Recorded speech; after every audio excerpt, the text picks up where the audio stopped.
السلام عليكم. الفيديو بتاع النهارده طبعا هنصنع ضمله بسيطه جدا وسهله جدا، اسهل ضمله صنعناها لاي حد مبتدئ. تعال معايا الشرح عشان تاخد خلفيه عملت ازاي.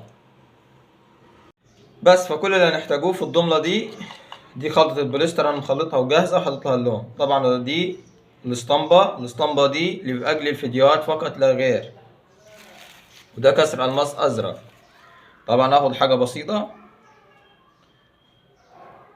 اهي، حطيت حاجه بسيطه في الاسطمبه وهحط مصلب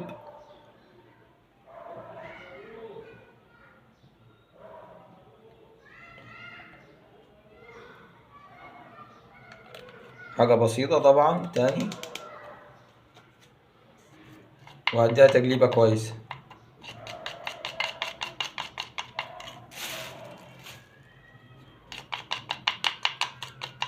بس وهنفضه عادي. طبعا دي ضملة سهلة جدا، أسهل ضملة. الناس اللي عايزة تصنع تبدأ بالضملة السهلة.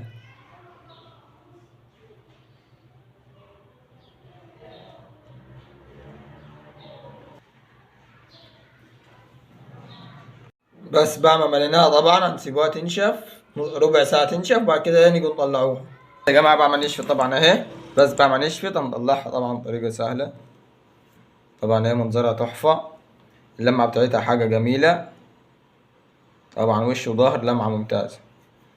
بس فطبعا دي ألوان مخصصة لشغل البوليستر، وهتنقطها عشان تظهر.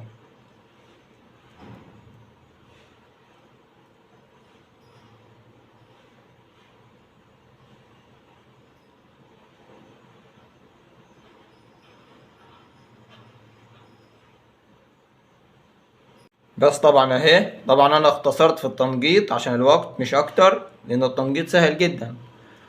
بس لو عجبك الفيديو متنساش اللايك والاشتراك في القناة. ودي يا جماعة عاينة فقط لا غير، عشان اعلمكم تعملوها ازاي بس.